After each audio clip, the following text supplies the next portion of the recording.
46వ కీర్తన మొదటి వచనం. దేవుడు మనకు ఆశ్రయమును దుర్గమునై ఉన్నాడు, ఆపత్కాలములో ఆయన నమ్ముకొనదగిన సహాయకుడు. 2వ వచనం. కావున భూమి మార్పు నొందినను, నడి సముద్రములలో పర్వతములు మునిగినను. 3వ వచనం. వాటి జలములు ఘోషించుచు నురుగు కట్టినను, ఆ పొంగునకు పర్వతములు కదలినను మనము భయపడము. 4వ వచనం. ఒక నది కలదు, దాని కాలువలు దేవుని పట్టణమును, సర్వోన్నతుని మందిరపు పరిశుద్ధ స్థలమును సంతోషపరచుచున్నవి.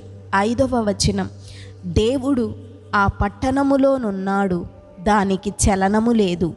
అరుణోదయమున దేవుడు దానికి సహాయము చేయుచున్నాడు. 6వ వచనం.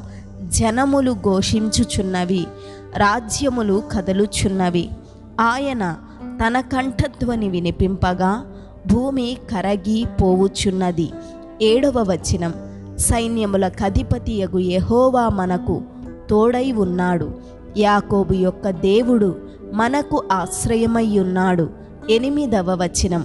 యెహోవా చేసిన కార్యములు వచ్చి చూడుడి, ఆయనే భూమి మీద నాశనములు కలుగ చేయువాడు. 9వ వచనం. ఆయనే భూదిగంతముల వరకు యుద్ధములు మాన్పువాడు, విల్లు విరుచువాడును, బల్లెమును తెగనరుకువాడును ఆయనే. యుద్ధ రథములను అగ్నిలో కాల్చివేయువాడు ఆయనే. 10వ వచనం. ఊరకుండుడి, నేనే దేవుడనని తెలుసుకొనుడి, అన్యజనులలో నేను మహోన్నతుడనగుదును, భూమి మీద నేను మహోన్నతుడనగుదును. 11వ వచనం.